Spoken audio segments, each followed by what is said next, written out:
കാലത്തിനടയാളങ്ങൾ കണ്ണു തുറന്നു കണ്ടിടുവിൻ.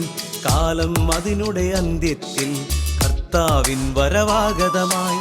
ലാസലേറ്റും ഫാത്തിമയും മെജുഗുറിയായും ചൊല്ലുന്നു. ലോകം ഈ വിധം പോയിടിൽ നാശത്തിൽ ചെന്നെത്തിയിടും. പിതാവും പുത്രനും പരിശുദ്ധാത്മാവുമായ ത്രിയേക ദൈവത്തിൻ്റെ അത്യുന്നത നാമത്തിന് എന്നും ആരാധനയും സ്തുതിയും പുകഴ്ചയും ഉണ്ടായിരിക്കട്ടെ. ഷെക്കീന ടിവിയുടെ പ്രേക്ഷകരും പരിശുദ്ധ കന്യകാമറിയത്തിൻ്റെ വത്സല മക്കളുമായ എൻ്റെ സ്നേഹം നിറഞ്ഞ സഹോദരങ്ങളെ, മറിയം കാലത്തിൻ്റെ അടയാളം എന്ന ഈ ശുശ്രൂഷയിലേക്ക് നിങ്ങളെല്ലാവരെയും ഏറ്റവും സ്നേഹത്തോടെ സ്വാഗതം ചെയ്യുന്നു.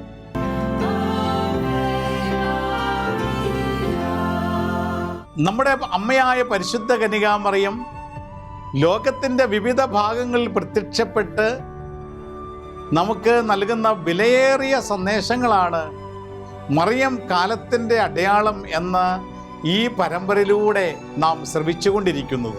ഈ കഴിഞ്ഞ ഏതാനും എപ്പിസോഡുകളിൽ നമ്മുടെ നാട്ടിൽ കഞ്ചിക്കോട് റാണി ജോൺ എന്ന് പറയുന്ന സഹോദരിക്ക് പരിശുദ്ധ അമ്മ പ്രത്യക്ഷപ്പെട്ട് നൽകിയ വിവിധ സന്ദേശങ്ങൾ നാം ശ്രവിക്കുകയും ധ്യാനിക്കുകയും ചെയ്തു. ഞാൻ ഈ ദിവസങ്ങളിലൊക്കെ ഓർക്കുകയായിരുന്നു. പ്രത്യേകിച്ച് എൻ്റെ ഒരു വ്യക്തി ഇംഗ്ലണ്ടിൽ നിന്ന് ഫോൺ വിളിച്ച് എന്നോട് പറഞ്ഞു, അച്ഛാ, എൻ്റെ വിശ്വാസം നഷ്ടപ്പെടുകയാണ്, ദൈവം ഉണ്ടോ എന്ന് ഒക്കെ ഞാൻ ചിന്തിച്ചു പോവുകയാണ്. ഞാൻ ഇത്രയും നാളും പ്രാർത്ഥിച്ചതും കൊണ്ടുവരുന്ന വിശ്വാസമൊക്കെ വ്യർത്ഥമായി പോകുന്നുണ്ടോ എന്ന് ഞാൻ ചിന്തിച്ചു പോവുകയാണ്. ദൈവത്തെ ഞാൻ സംശയിക്കുന്ന പല പ്രലോഭനങ്ങളും എനിക്ക് ഉണ്ടായിക്കൊണ്ടിരിക്കുകയാണ്. ഇത് ഈ വ്യക്തിയുടെ മാത്രമല്ല, ലോകത്ത് പല വ്യക്തികൾക്കും ഉണ്ടായിക്കൊണ്ടിരിക്കുന്ന ഒരു കാര്യമാണ്. അതിൻ്റെ ഒരു കാരണം ഇപ്രകാരമാണ്: നമ്മൾ പല കാര്യങ്ങളും പ്രാർത്ഥിക്കുമ്പോൾ നമ്മൾ ആഗ്രഹിക്കുന്ന രീതിയിൽ ആ പ്രാർത്ഥനയ്ക്ക് ഉത്തരം കിട്ടുന്നില്ല. ദൈവത്തോട് പലതും ചോദിക്കുമ്പോൾ ആ ചോദ്യങ്ങൾക്ക് നമ്മൾ ആഗ്രഹിക്കുന്ന രീതിയിൽ ഉത്തരം കിട്ടുന്നില്ല. അതുകൊണ്ട് ദൈവത്തിൻ്റെ സാന്നിധ്യം സംശയിച്ചു പോകുന്ന അനേകരുണ്ട്. എന്നാൽ കഞ്ചിക്കോട് റാണി ചേച്ചിയുടെ ജീവിതത്തിൽ നാം കണ്ടത്, ദൈവത്താൽ ഐക്യപ്പെട്ട് ദൈവത്തിൻ്റെ അമ്മയായ പരിശുദ്ധ കന്യകാമറിയം ഞാൻ എൻ്റെ അമ്മയോടും എൻ്റെ സഹോദരങ്ങളോടും സംസാരിക്കുന്നത് പോലെ ഈ മകളുടെ അടുത്ത് വന്ന് പ്രത്യക്ഷപ്പെട്ട് നേരിട്ട് സംസാരിക്കുക എന്നുള്ളത് എത്ര അത്ഭുതകരമായ ഒരു കാര്യമാണ്. ഇതുപോലെയുള്ള വ്യക്തികളുടെ ജീവിതങ്ങളാണ് ദൈവമുണ്ട്, വിശുദ്ധരുണ്ട്, ദൈവിക പദ്ധതികൾ സത്യമാണെന്നുള്ള വിശ്വാസത്തിൽ നമ്മളെ ആഴപ്പെടുത്തുന്നു. പരിശുദ്ധ അമ്മ പ്രത്യക്ഷപ്പെട്ട വ്യക്തികളുടെ ജീവിതവും ദൈവത്തിൻ്റെ സാന്നിധ്യത്തിൻ്റെ സാക്ഷ്യമായി മാറുന്നതും നാം കാണുന്നു. അതുകൊണ്ട് പ്രിയമുള്ള സഹോദരങ്ങളെ, പരിശുദ്ധ അമ്മയുടെ പ്രത്യക്ഷപ്പെടലുകൾ ലോകത്തിൻ്റെ വിവിധ സ്ഥലങ്ങളിൽ സംഭവിച്ചുകൊണ്ടിരിക്കുന്നത് ദൈവമുണ്ടെന്നുള്ള തെളിവ് തന്നെയാണ്. കാരണം അമ്മ പ്രത്യക്ഷപ്പെട്ട വ്യക്തികൾ, അവർ സംസാരിച്ച കാര്യങ്ങൾ, അവർ കണ്ട കാര്യങ്ങൾ, അവർ തൊട്ട കാര്യം, അനുഭവിച്ച കാര്യങ്ങൾ നമുക്ക് പറഞ്ഞു തരികയാണ്. പരിശുദ്ധ അമ്മ മെജുഗുരിയിൽ പ്രത്യക്ഷപ്പെട്ട് പലപ്പോഴും ഞാൻ പങ്കുവെച്ച കാര്യമാണ്. അമ്മ ഇപ്രകാരം പറഞ്ഞു, I have come to tell you that God exist. ദൈവം സത്യമാണെന്നും ദൈവം ഉണ്ടെന്നും നിങ്ങളോട് പറയുന്നതിന് വേണ്ടിയാണ് ഞാനിവിടെ വന്നിരിക്കുന്നത് എന്ന അമ്മയുടെ സന്ദേശം. എന്നാൽ ദൈവത്തെ സംശയിക്കുന്നതിന് വേണ്ടി സാത്താൻ പല രീതിയിലും പല പ്രലോഭനങ്ങളിലൂടെ അനേകരെ കൊണ്ടു നടക്കുമ്പോൾ നാം ഒരിക്കലും ദൈവത്തെ സംശയിക്കരുത്. ദൈവമുണ്ട്, അവൻ സത്യമാണ്.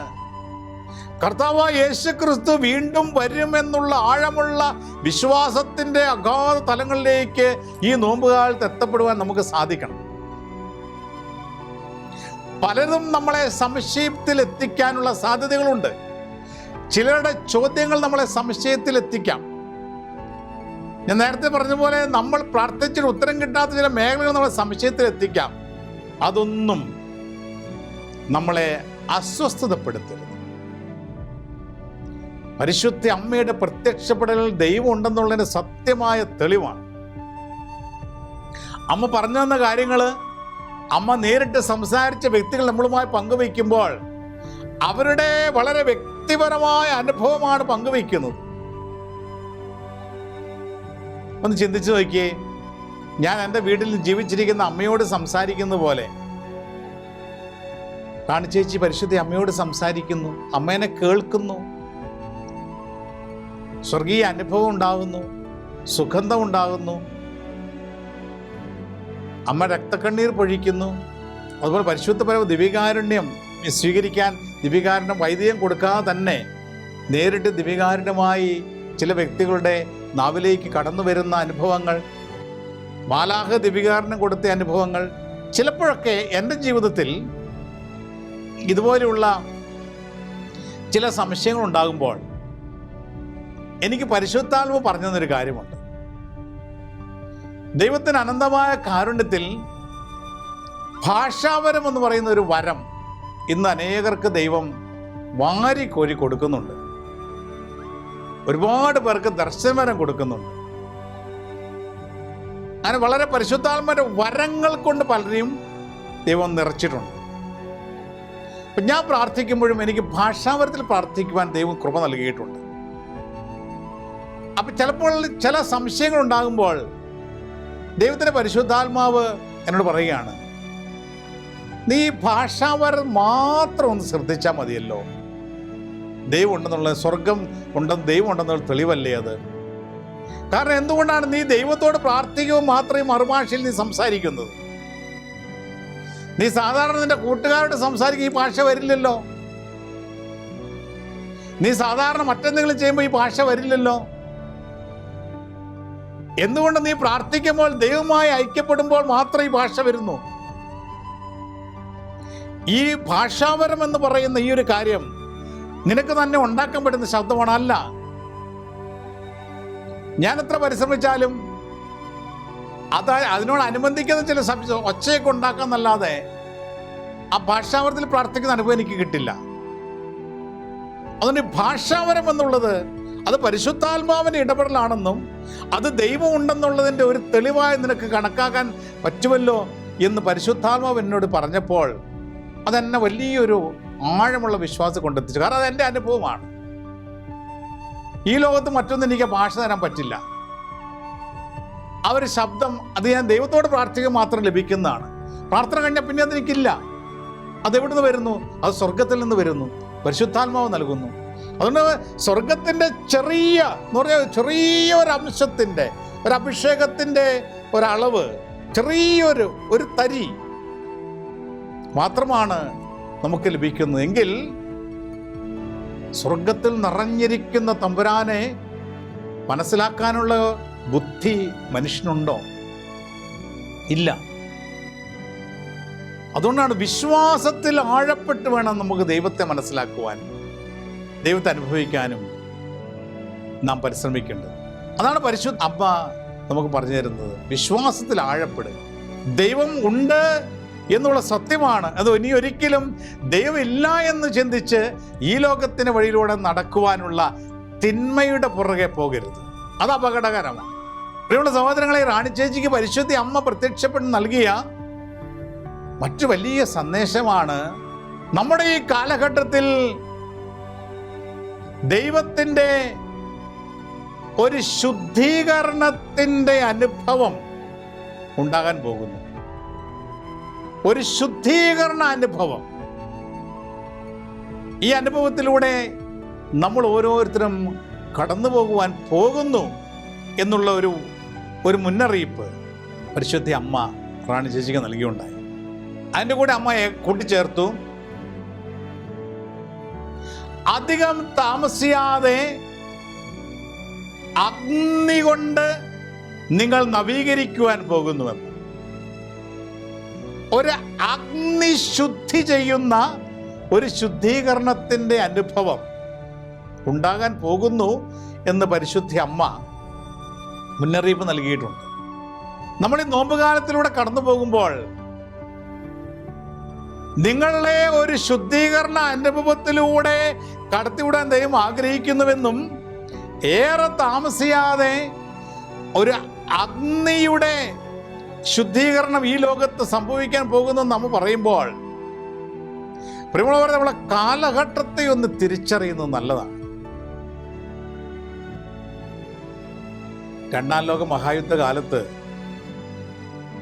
ആറ്റം ബോംബൊക്കെ ഇട്ടപ്പോൾ ഹിരോഷിമയിലും നാഗസാക്കിയിലുമൊക്കെ അഗ്നി ഉയർന്ന് അനേകർ വെന്തു മരിച്ച അവസ്ഥ ലോകത്തുണ്ടായിട്ടുണ്ട്. ഇന്ന് ലോകത്തിൻ്റെ ന്യൂസുകളൊക്കെ നമ്മൾ ശ്രവിക്കുമ്പോൾ നമുക്ക് മുൻപ് ഒരു മൂന്നാം ലോക മഹായുദ്ധം ആസന്നമാകുന്നതിൻ്റെ ചില തെളിവുകളൊക്കെ നമുക്ക് മുൻപിലുണ്ട്. ചരിത്രത്തിൽ ഇതുപോലെയുള്ള ലോകത്തിൻ്റെ പല ശുദ്ധീകരണങ്ങളും സംഭവിച്ചതായിട്ട് നമുക്ക് കാണുന്നുണ്ട്. ഇതൊന്നും അസാധ്യമായ കാര്യങ്ങളല്ല. ഇപ്രകാരമുള്ള ചില ശുദ്ധീകരണം ഞാനായിരിക്കുന്ന ഈ കാലഘട്ടത്തിൽ ഞാൻ അനുഭവിക്കേണ്ടി വന്നാൽ ആർക്കും നമ്മളെ രക്ഷിക്കാൻ സാധിക്കും? ദൈവത്തിന് മാത്രമേ നമ്മളെ രക്ഷിക്കാൻ സാധിക്കുകയുള്ളൂ. ദൈവത്തിന് മാത്രമേ നമ്മളെ സംരക്ഷിക്കാൻ സാധിക്കുകയുള്ളൂ. ദൈവത്തിൻ്റെ സംരക്ഷണ വലയത്തിലായിരിക്കുന്ന വ്യക്തികൾ മാത്രമേ രക്ഷിക്കപ്പെടുകയുള്ളൂ. അതുകൊണ്ട് പരിശുദ്ധ അമ്മ പറയുമ്പോൾ ഏറെ താമസിയാതെ ഒരു അഗ്നി കൊണ്ടുള്ള ഒരു ശുദ്ധീകരണം ലോകത്ത് സംഭവിക്കാൻ പോകുന്നു എന്ന അമ്മ സന്ദേശം നൽകുമ്പോൾ നമ്മൾ ഉറങ്ങിയിരിക്കരുത്. പ്രത്യേകിച്ച് ഈ നോമ്പുകാലത്തിൽ അത് ഏറ്റെടുത്തുകൊണ്ട് ഉണർന്നുകൊണ്ട് നാം ചെയ്യേണ്ടത് ചെയ്യുവാനുള്ള ഒരു വിളിയാണ് പരിശുദ്ധ അമ്മയുടെ സന്ദേശങ്ങൾ നമുക്ക് നൽകുന്നത്. ഇതൊക്കെ എത്ര കേട്ടിരിക്കുന്ന കാര്യങ്ങളാണെന്നല്ല, മറിച്ച് എൻ്റെ ഈ കാലഘട്ടത്തിൽ ലോക ചരിത്രത്തിൽ ഞാൻ പലതും കണ്ടിട്ടുള്ള ചരിത്രം എൻ്റെ മുൻപിലുള്ളപ്പോൾ അനേകം മനുഷ്യൻ ഇതുപോലുള്ള വിവിധ ശുദ്ധീകരണത്തിലൂടെ കടന്നുപോയ മനുഷ്യന്റെ ജീവൻ ചരിത്രം നമുക്ക് മുൻപിലുള്ളപ്പോൾ എൻ്റെ ഈ കാലഘട്ടത്തിൽ ഇപ്രകാരം ഒരു ശുദ്ധീകരണം കടന്നു വന്നാൽ എൻ്റെ അവസ്ഥ എന്തായിരിക്കുമെന്നും ഈ അഗ്നിശുദ്ധീകരണത്തിലൂടെ കടന്നു പോകാൻ ഞാൻ അനുവദിക്കപ്പെട്ടാൽ എൻ്റെ ആത്മാവ് ദൈവസന്നിധിയിൽ ദൈവകരങ്ങളിൽ സുരക്ഷിതമായിരിക്കണം എന്നുള്ള ഉറച്ച തീരുമാനത്തോടു കൂടിയുള്ള ഒരു ജീവിതത്തിലേക്ക് പ്രവേശിക്കുവാനാണ് പരിശുദ്ധ അമ്മ സഹോദരങ്ങളെ ഈ നോമ്പുകാലത്തിൽ നമ്മോട് ആവശ്യപ്പെടുന്നു. എൻ്റെ ജീവിതത്തിൽ ഇത്രയും കാലം ഞാൻ നടന്ന വഴികൾ അല്പമൊന്ന് മാറ്റി നിർച്ചവിട്ടി ഇനി നിത്യതയെ ലക്ഷ്യം വെച്ചുകൊണ്ട്, സ്വർഗരാജ്യത്തെ ലക്ഷ്യം വെച്ചുകൊണ്ട് ഇന്ന് ഇത്രയും നാളും എൻ്റെ ജീവിതത്തിൽ വന്ന പോരായ്മകൾ പരിഹരിച്ചുകൊണ്ട് ഒരു ശുദ്ധീകരണത്തിന് വേണ്ടി ഒരുങ്ങുവാനുള്ള വിളിയാണ് പരിശുദ്ധ അമ്മ നമുക്ക് നൽകുന്നത്. അതേത് രീതിയിൽ എന്ന് സംഭവിക്കാൻ നമുക്കറിയില്ല. എന്നാൽ അമ്മ പറയുകയാണ്, ഏറെ താമസിയാതെ ഒരു അഗ്നിശുദ്ധീകരണം നിങ്ങൾ അനുഭവിക്കേണ്ടി വരും. അമ്മ ഇപ്രകാരം പറഞ്ഞു, നിങ്ങൾ നവീകരിക്കുവാൻ പോകുന്നു, നിങ്ങൾ നവീകരിക്കപ്പെടുവാൻ പോകുന്നു. നമ്മൾ കൂട്ടിച്ചേർത്തു, നിങ്ങൾ നവീകരിക്കപ്പെടുവാൻ പോകുന്നു. എപ്രകാരമാണ്? ദൈവനീതിയുടെ വെളിച്ചത്തിലും അഗ്നിയുടെ പ്രകാശത്തിലും ചൂടിലും ഈ ലോകത്തുള്ള ഓരോ വ്യക്തിയും സ്വയം തൻ്റെ അവസ്ഥ എന്താണെന്ന് ആന്തരികമായി വിലയിരുത്തുവാനുള്ള ഒരവസരം ദൈവം നൽകുന്നു. നിങ്ങൾക്ക് എന്തെങ്കിലും മനസ്സിലായെന്ന് എനിക്കറിയില്ല, ഞാൻ ആവർത്തിക്കാം. മക്കളെ, നിങ്ങൾ നവീകരിക്കപ്പെടുവാൻ പോകുന്നു. പരിശുദ്ധ അമ്മയുടെ വാക്കുകളാണ്. ദൈവനീതിയുടെ വെളിച്ചത്തിലും അഗ്നിയുടെ പ്രകാശത്തിലും ചൂടിലും ഈ ലോകത്തിൽ ഓരോ വ്യക്തിയും തൻ്റെ അവസ്ഥ എന്താണെന്ന് സ്വയം ആന്തരികമായി തിരിച്ചറിയുന്ന ഒരനുഭവം അധികം താമസിയാതെ ഉണ്ടാകുമെന്ന്. ഒന്ന്, നിങ്ങൾ നവീകരിക്കപ്പെടാൻ പോകുന്നു. അതിൻ്റെ അർത്ഥം ഒരു മാറ്റമാണ്. നവീകരണം എന്ന് പറഞ്ഞാൽ ഓരോ വ്യക്തിയുടെയും ആത്മാവിനെ ഒന്ന് ഉടച്ചു വാർക്കുന്ന ഒരനുഭവമാണ്. ജീവിതത്തിൽ ഇന്ന് വരെ ഒരുപക്ഷെ അനുഭവിച്ചിട്ടില്ലാത്ത ഒരു നവജീവിതത്തിലേക്കുള്ള പ്രവേശനമാണ് നവീകരണം. നിങ്ങൾ നവീകരിക്കപ്പെടുവാൻ പോകുന്നു. അതായത് നിന്റെ പാപത്തിന്റെ വഴികൾ, നീ കടന്നുപോയ അശുദ്ധിയുടെ വഴികളൊക്കെ ഇനി നിന്നെ പിന്തുടരാനാവാത്ത രീതിയിൽ നിന്റെ ജീവിതത്തിൽ ഒരു വലിയ നവീകരണത്തിലേക്ക് നീ പ്രവേശിക്കാൻ പോകുന്നു. ഇപ്പോൾ നമുക്കറിയാം, നമ്മുടെ സ്വർണം, ചെളിപിടിച്ച സ്വർണം എങ്ങനെയാണ് നമ്മൾ നവീകരിച്ചെടുക്കുന്നത്, പുതുതാക്കി എടുക്കുന്നത്? തട്ടാൻ ചെളിപിടിച്ച സ്വർണത്തെ പഴുത്തിരിക്കുന്ന കനലുകളിലേക്കിട്ട് അതിനെ ഉരുക്കിയാണ് ആ സ്വർണം വെട്ടിത്തിളങ്ങുന്നതാക്കി വീണ്ടും മാറുന്നത്. ഒരു വസ്തുവിൻ്റെ അവസ്ഥ ഇതാണെങ്കിൽ നമ്മൾ ചെറിച്ചറിയണം. പരിശുദ്ധ അമ്മ നിങ്ങൾ നവീകരിക്കപ്പെടുവാൻ പോകുന്നു എന്ന് പറയുമ്പോൾ, അമ്മയുടെ മറ്റ് സന്ദേശങ്ങളും കൂട്ടിച്ചേർത്ത് വായിക്കുമ്പോൾ, പ്രിയമുള്ള സഹോദരങ്ങളെ, എന്തിനൊക്കെയോ സമയമായി എന്നുള്ള തിരിച്ചറിവോടുകൂടി ജീവിതത്തെ ഒരുക്കുവാൻ പരിശുദ്ധ അമ്മ നമ്മോട് ആവശ്യപ്പെടുകയാണ്. നീ നവീകരിക്കപ്പെടാൻ പോകുന്നു. നമ്മൾ അടുത്ത് പറയുകയാണ്, എങ്ങനെ? ദൈവനീതിയുടെ വെളിച്ചത്തിൽ. നീതി ഒന്നിനും തടസ്സപ്പെടുത്തുവാൻ സാധിക്കുകയില്ല. ദൈവനീതി എന്താണ്? നന്മ ചെയ്യുന്നവൻ അനുഗ്രഹിക്കപ്പെടും, തിന്മ ചെയ്യുന്നവൻ ശിക്ഷയ്ക്ക് വിധിക്കപ്പെടും, ശിക്ഷാവിധി അനുഭവിക്കപ്പെടും. ലോകത്തോടുള്ള നീതി നമുക്കറിയാം. ലോക ചരിത്രം എടുത്ത് പരിശോധിച്ചാൽ നമുക്ക് കാണാൻ സാധിക്കും, എവിടെ എത്ര പാപം വർദ്ധിക്കും തോറും കൃപ ദൈവം നമ്മൾ വർഷിച്ചുകൊണ്ടിരിക്കും. എന്നാൽ ആ കൃപയെ മനുഷ്യൻ നിരസിച്ച് കൃപ ഏറ്റെടുക്കാതെ പാപത്തോടുകൂടി സഹകരിക്കുമ്പോൾ, പാപം അതിൻ്റെ മൂർധന്യത്തിലെത്തുമ്പോൾ ലോകത്തെ നശിപ്പിച്ച് ശുദ്ധീകരിക്കുന്ന പല അനുഭവങ്ങൾ നമ്മൾ കാണുന്നുണ്ട്. സോദോം ഗൊമോറയിലെ അഗ്നി നമ്മൾ കാണുന്നുണ്ട്. അതോടൊപ്പം തന്നെ നോഹയുടെ കാലത്തുള്ള പ്രളയത്തെക്കുറിച്ച് നമ്മൾ കാണുന്നുണ്ട്. ഈ ലോകത്ത് സംഭവിച്ച പല യുദ്ധങ്ങൾ നമ്മുടെ മുൻപിലുണ്ട്. ദൈവനീതി, മനുഷ്യൻ ദൈവകൃത്യത്തിൽ ആശ്രയിക്കാതെ തിന്മയ്ക്ക് വിട്ടുകൊടുക്കുമ്പോൾ, മ്ലേച്ഛതകളും അശുദ്ധിയും ഓരോ സ്ഥലങ്ങളിൽ പെരുകുമ്പോൾ, ആ സ്ഥലത്തെ അല്പം വേദനാജനകമായി തന്നെ ശുദ്ധീകരിക്കുന്ന ദൈവത്തിന്റെ പ്രവൃത്തികൾ ലോക ചരിത്രത്തിൽ ആവർത്തിച്ച് നമ്മൾ കാണുമ്പോൾ, ഇന്ന് ഈ ലോകത്തിന്റെ അവസ്ഥ ഒന്ന് പരിശോധിക്കുന്ന ഉചിതമാണ്.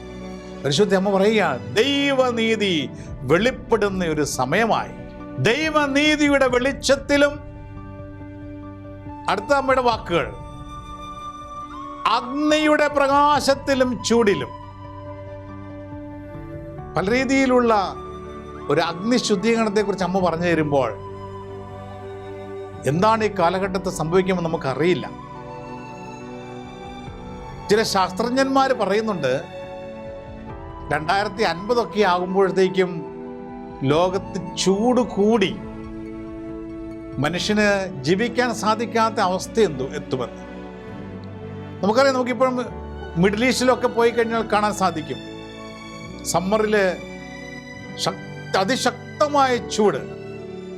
നമ്മുടെ കേരളത്തിലൊക്കെ ലോകത്തെമ്പാടും അത് വന്നുകൊണ്ടിരിക്കുകയാണല്ലോ. ഇപ്രകാരമുള്ള നാച്ചുറലായി സംഭവിക്കുന്ന ചൂടാകാം, അഗ്നിയാകാം, ഇനി ഇല്ലെങ്കിൽ ചില ലോകയുദ്ധങ്ങളിൽ സംഭവിക്കാവുന്ന യുദ്ധക്കെടുതി ഉണ്ടാകുന്ന അഗ്നിയാകാം. ഏതാ നമുക്കറിയില്ല. എന്നാൽ ഒരു അഗ്നിശുദ്ധീകരണത്തിന്റെ സമയം അടുത്തിരിക്കുന്നുവെന്ന് പരിശുദ്ധം പറയുകയാണ്. എന്താ പറയുന്നു?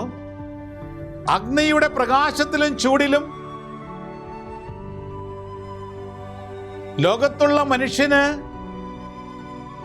സ്വയം തൻ്റെ അവസ്ഥ എന്താണെന്ന് ആന്തരികമായി മനസ്സിലാക്കത്തക്ക വിധം അതിനുതകുന്ന ഒരു സാഹചര്യം സൃഷ്ടിക്കപ്പെടാൻ പോകുന്നു. അപ്പോൾ എല്ലാ മനുഷ്യരും, നമ്മളിൽ എല്ലാവരിലും നമ്മൾ ഇപ്പോഴുള്ള ചില അനുഭവങ്ങൾ കടന്നു പോകുമ്പോൾ ആത്മാവിൻ്റെ അവസ്ഥ എന്താണെന്ന് തിരിച്ചറിയുവാനുള്ള ഒരവസരം ദൈവം നൽകുകയാണ് എന്ന് പരിശുദ്ധം പറയുക. ഇനി ഈ അവസ്ഥയുണ്ടാകുമ്പോൾ നമുക്കൊക്കെ സ്വയം നമ്മുടെ ആത്മാവിൻ്റെ അവസ്ഥ തിരിച്ചറിയാനുള്ള അവസരം ലഭിക്കുമ്പോൾ നാം എന്ത് ചെയ്യണമെന്നും പരിശുദ്ധ അമ്മ പറഞ്ഞു തന്നു. അമ്മ പറഞ്ഞു, ഭയപ്പെടരുത്. ഭയപ്പെടാതെ ദൈവത്തിൽ ആശ്രയിച്ചുകൊണ്ട് അനുതപിക്കുക. ഭയപ്പെടാതെ ദൈവത്തിനെല്ലാം ഏൽപ്പിച്ചു കൊടുത്തുകൊണ്ട് ദൈവത്തിൻ്റെ കൽപ്പനകൾക്കെതിരായി നമ്മൾ ചെയ്ത ഓരോ പ്രവൃത്തികളും ദൈവസഭയിൽ സമർപ്പിച്ച് മാപ്പപേക്ഷിച്ച് അനുതപിക്കുക. ഒരനുതാപത്തിൻ്റെ ജീവിതത്തിലേക്ക് പരിശുദ്ധ അമ്മ നമ്മെ ക്ഷണിക്കുകയാണ്. അതാണല്ലോ നോമ്പുകാലം എന്ന് പറയുന്നത്. അനുതാപത്തിൻ്റെ ഒരു കാലഘട്ടമാണ്. അതുകൊണ്ട് വ്യക്തിപരമായി നമ്മൾ ദൈവത്തിൽ ആശ്രയിക്കുവാനും ഈ ലോകത്തിലേക്ക് കണ്ണുകൾ വയ്ക്കാതെ ദൈവത്തിങ്കിലേക്ക് കണ്ണുകൾ ഉയർത്തി അനുതാപത്തിലേക്ക് തിരിച്ചു വരാൻ പരിശുദ്ധ അമ്മ നമ്മൾ ആദ്യം പറഞ്ഞപ്പോൾ ഭയപ്പെടരുത്. ഇതിനൊന്നും നിങ്ങൾ ഭയപ്പെടേണ്ട. ദൈവം ഇതിനെല്ലാം ഉപരിയാണ്. ഇതെല്ലാം നിയന്ത്രിക്കുന്നത് ദൈവമാണ്. ഒന്ന് നിങ്ങൾ ഭയപ്പെടേണ്ട. ദൈവത്തിൽ ആശ്രയിക്കുന്നവൻ രക്ഷ പ്രാപിക്കും. ഭയപ്പെടാതെ അനുതാപത്തിൻ്റെ ഒരു ജീവിതത്തിലേക്ക് കടന്നു വരിക. എന്നിട്ട് അമ്മ പറഞ്ഞു, അനുതാപത്തോട് കൂടെ അമ്മ പറഞ്ഞു, സുഹൃതങ്ങൾ ചെയ്തുകൊണ്ട്. അനുതപിച്ചതിന് ശേഷം എന്ത് ചെയ്യണം? ഇനി സുഹൃതങ്ങൾ ചെയ്യാൻ തുടങ്ങണം, പുണ്യങ്ങൾ ചെയ്യാൻ തുടങ്ങണം. ഇതൊക്കെ ഓട്ടോമാറ്റിക്കായിട്ട് വരുന്ന കാര്യങ്ങളല്ല. ഒരു പുണ്യ ജീവിതത്തിലേക്ക് നിന്റെ അനുതാപം നിന്നെ എത്തിക്കണം. അതുകൊണ്ടൊരു പുണ്യങ്ങൾ ചെയ്തുകൊണ്ട് നമുക്ക് ഇത്രയും നാളും ചെയ്യാൻ പറ്റാതെ പോയ പുണ്യങ്ങളൊക്കെ ചെയ്യാൻ പരിശ്രമിക്കുക. മനസ്സിൽ പലപ്പോഴും പരിശുദ്ധാത്മ പല പ്രേരണകൾ നൽകും. മന ഇത് ചെയ്യുക. എന്നാൽ പലപ്പോഴും നമ്മുടെ അലസത കൊണ്ടോ മടി കൊണ്ടോ ഇല്ലെങ്കിൽ സമയമില്ല എന്നുള്ള ചിന്ത കൊണ്ട് പലതും ചെയ്യാതെ പോയിട്ടുണ്ട്. ഒരുപാട് നന്മകൾ ചെയ്യാതെ പോയിട്ടുണ്ട്. അതുകൊണ്ടാണ് യാക്കോബുകാരുടെ ലേഖനത്തിൽ ഇപ്രകാരം പറഞ്ഞു തരുന്നത്, ചെയ്യേണ്ട നന്മ എന്താണെന്ന് അറിഞ്ഞിട്ടത് ചെയ്യാതിരിക്കുന്നവൻ പാപം ചെയ്യുന്നു. ചെയ്യേണ്ട നന്മകൾ എന്താണെന്ന് തിരിച്ചറിഞ്ഞിട്ട് ആ പുണ്യപ്രവൃത്തികൾ ചെയ്യുവാൻ, സുഹൃതങ്ങൾ ചെയ്യുവാൻ പരിശുദ്ധ അമ്മ വിളിക്കുകയാണ്. നമ്മൾ തിരിച്ചറിയും ഒരവസരത്തിൽ നമ്മുടെ ആത്മാവിൻ്റെ അവസ്ഥ എന്താണെന്ന്. അപ്പോൾ പകച്ചു നിൽക്കാതെ അനുതാപത്തിലേക്ക് ദൈവസന്നിധിയിൽ മാപ്പപേക്ഷിച്ച് തിരിച്ചു വന്നുകൊണ്ട് സുഹൃതങ്ങൾ ചെയ്യുവാൻ തുടങ്ങുക. പുണ്യ ജീവിതത്തിലെ പുണ്യങ്ങൾ ചെയ്യുവാൻ തുടങ്ങുക. എന്നെ പറയുകയാണ്, ദൈവത്തിൽ ആശ്രയിച്ച് അനുതപിച്ചുകൊണ്ട് പുണ്യങ്ങൾ ചെയ്തുകൊണ്ട് പശ്ചാത്താപത്തിൻ്റെ ഒരു ജീവിതം നയിക്കുക. പശ്ചാത്താപത്തിൻ്റെ ഒരു ജീവിതം നയിച്ചുകൊണ്ട് ദൈവസന്നിധിയിൽ നീ എളിമപ്പെട്ട് കഴിയുമ്പോൾ ഏത് രീതിയിലുള്ള ശുദ്ധീകരണത്തിലൂടെ കടന്നു പോകുന്ന നീ അനുവദിച്ചാലും നിന്റെ ആത്മാവ് ദൈവകരങ്ങളിൽ സുരക്ഷിതമായിരിക്കും. അത് നഷ്ടപ്പെട്ടു പോവുകയില്ല എന്നുള്ള ഒരു തിരിച്ചറിവാണ് പരിശുദ്ധ അമ്മ ഇത് നമുക്ക് പങ്കുവച്ച് നൽകുന്നത്. പരിശുദ്ധ അമ്മ നൽകുന്ന ഈ അഗ്നിയുടെ ഒരു ശുദ്ധീകരണം, ഏറെ താമസിച്ച് നിങ്ങൾ അഗ്നിയാൽ ശുദ്ധീകരിക്കപ്പെടാൻ പോകുന്നുള്ള അഗ്നിയുടെ ഈ ശുദ്ധീകരണം അത് ഈ ലോകത്തിൻ്റെ അഗ്നിയല്ലാതെ അതൊരു പരിശുദ്ധാത്മാവിൻ്റെ അഗ്നിയുടെ ശുദ്ധീകരണമാകുവാൻ നമ്മൾ ആഗ്രഹിക്കുകയും പ്രാർത്ഥിക്കുകയും വേണം. പരിശുദ്ധ അമ്മ ചോദിക്കുന്ന ചോദ്യമുണ്ട്. ഈ അഗ്നി ശുദ്ധീകരണത്തെക്കുറിച്ച് അമ്മ പറയുന്നത്, ഈ ലോകത്തിലെ അഗ്നിയിൽ വെന്തുരുകുന്ന ഒരവസ്ഥയിലാണോ നീ, അതോ പരിശുദ്ധാത്മാവിൻ്റെ അഗ്നിയിൽ നവീകരിക്കപ്പെടുന്ന ഒരവസ്ഥയിലാണോ നീ എന്ന് പരിശോധിക്കുവാൻ അമ്മ ആവശ്യപ്പെടുകയാണ്. പ്രിയമുള്ള സഹോദരങ്ങളെ, ഇതാണ് ഈ നോമ്പുകാലത്ത് നമ്മൾ ചെയ്യേണ്ടത്. ഇന്നെൻ്റെ ആത്മാവിൻ്റെ അവസ്ഥ എന്താണ്? എൻ്റെ ഈ അവസ്ഥ കണ്ട്, എൻ്റെ ജീവിത ആത്മാവിൻ്റെ അവസ്ഥ കണ്ട് ഒരുപക്ഷേ അഗ്നിയിറക്കി എന്നെ നശിപ്പിക്കുന്ന ഒരു ജീവിത സാഹചര്യത്തിലാണ് ഞാൻ ഉള്ളത്. അതോ എൻ്റെ ആത്മാവിൻ്റെ അവസ്ഥ കണ്ട് പരിശുദ്ധാത്മാവിൻ്റെ അഭിഷേകം ചെയ്ത് അഗ്നിയാൽ നവീകരിക്കുന്ന ഒരാത്മാവിൻ്റെ ഉടമസ്ഥനായാണോ ഞാനിത് ജീവിക്കുന്നത്? രണ്ടും രണ്ട് തലങ്ങളാണ്. ഇതാണ് പരിശുദ്ധ അമ്മ നമ്മൾ ആവശ്യപ്പെടുന്നത്, പരിശോധിക്കുവാൻ. ഇന്നെൻ്റെ ആത്മാവിൻ്റെ അവസ്ഥ എന്താ? ഒരു അഗ്നി ശുദ്ധീകരണം സംഭവിക്കുക എന്ന് പറയുമ്പോൾ അത് എൻ്റെ ആത്മാവിനെ ഈ ലോകത്തിൻ്റെ അഗ്നിയാൽ ശുദ്ധീകരിക്കുന്ന അവസ്ഥയാണോ, അതോ ആത്മാവ് പരിശുദ്ധാത്മാവ് ഐക്യപ്പെട്ടിരിക്കുന്ന എൻ്റെ ആത്മാവിൽ ഒരു പരിശുദ്ധാത്മാഗ്നി നിറയുന്ന ഒരവസ്ഥയിലൂടെയാണോ എൻ്റെ ആത്മാവ് കടന്നു പോകുന്നതെന്ന് പരിശോധിച്ചുകൊണ്ട് ഈ നോമ്പുകാലത്തെ ക്രമീകരിക്കുവാൻ പരിശുദ്ധ അമ്മ നമ്മൾ ആവശ്യപ്പെടുകയാണ്. എൻ്റെ പ്രിയമുള്ള സഹോദരങ്ങളെ, എന്നിട്ട് പരിശുദ്ധ അമ്മ കൂട്ടിച്ചേർത്തു, മക്കളെ, നിങ്ങൾ ഈ ലോകത്തിലുള്ള സന്യസ്തർക്കും വൈദികർക്കും വേണ്ടി പ്രാർത്ഥിക്കണം. നിങ്ങൾ ദൈവവിളിയുടെ പോരായ്മകളെ ഓർത്ത് പരിഭവിക്കാതെ ദൈവവിളിയിൽ ദൈവം ചൊരിഞ്ഞിരിക്കുന്ന നന്മകളോർത്ത് ദൈവത്തിന് നന്ദി പറയുവാൻ അമ്മ ആവശ്യപ്പെടുകയാണ്. ദൈവവിളിയുടെ പോരായ്മകൾ ഓർത്ത് പലപ്പോഴും പഴിചാരാൻ പറ്റും, പലരെയും വിധിക്കാം, കുറ്റപ്പെടുത്താം, ഒറ്റപ്പെടുത്താം, സമൂഹത്തിൽ താറടിക്കാം. അമ്മ പറയുകയാണ്, ദൈവവിളിയുടെ പോരായ്മകളോർത്ത് പരിഭവിക്കാതെ ദൈവവിളിയിൽ ദൈവം ചൊരിഞ്ഞ് നിറച്ചിരിക്കുന്ന നന്മകളോർത്ത് നിങ്ങൾ ദൈവത്തിന് നന്ദി പറഞ്ഞ് ദൈവത്തെ വാഴ്ത്തി വൈദികർക്കും സന്യസ്തർക്കും വേണ്ടി പ്രാർത്ഥിക്കണം. ഒരുപക്ഷെ ഈ ശുദ്ധീകരണത്തിൻ്റെ കാലഘട്ടത്തിൽ പരിശുദ്ധ അമ്മയ്ക്ക് സ്വർഗത്തിന് വൈദികരെയും സന്യസ്തരെയും കുറിച്ച് ചില പ്രത്യേകമായ ചില പ്രതീക്ഷകളുണ്ടാകാം. അതുകൊണ്ടാകാം തിരഞ്ഞെടുക്കപ്പെട്ടവർക്ക് വേണ്ടി പ്രാർത്ഥിക്കണം നാം ആവശ്യപ്പെടുന്നു. പ്രിയമുള്ള സഹോദരങ്ങളെ, സ്വർഗത്തിൻ്റെ പരിശുദ്ധ അമ്മയിലൂടെ നമുക്ക് ലഭിച്ചിരിക്കുന്ന സന്ദേശങ്ങൾ ഏറ്റെടുത്തുകൊണ്ട് അമ്മയുടെ സന്ദേശങ്ങളനുസരിച്ച് ജീവിക്കുവാനും പ്രവർത്തിക്കുവാനുമുള്ള കൃപ നമുക്ക് ലഭിക്കുന്നതിന് വേണ്ടി അമ്മയോട് ചേർന്ന് നമുക്ക് പ്രാർത്ഥിക്കാം. ഈ നോമ്പുകാലം നമ്മളെ തന്നെ പരിശുദ്ധ അമ്മയുടെ വിമല ഹൃദയത്തിൽ ഈശോയ്ക്ക് സമർപ്പിച്ചുകൊണ്ട് അമ്മയോട് ചേർന്ന് പ്രാർത്ഥിക്കാം. ഓ മറിയമേ, എൻ്റെ അമ്മേ, ഞാൻ മുഴുവനും അമ്മയുടേതാണ്. എന്നെ പിതാവും പുത്രനും പരിശുദ്ധാത്മാവുമായ ത്രിയേക ദൈവത്തിൻ്റെ മാത്രം സ്വന്തമാക്കി മാറ്റണമേ. ആമേൻ. നമ്മുടെ കർത്താവ് ഈശോ മിശിഹായുടെ കൃപയും പിതാവായ ദൈവത്തിൻ്റെ സ്നേഹവും പരിശുദ്ധാത്മാവിൻ്റെ സഹവാസവും സാന്നിധ്യം അനുഗ്രഹവും നിങ്ങളെല്ലാവരോടും എന്നും എപ്പോഴും ഉണ്ടായിരിക്കട്ടെ, ഇപ്പോഴും എപ്പോഴും എന്നേക്കും. ആമേൻ. Ave Maria.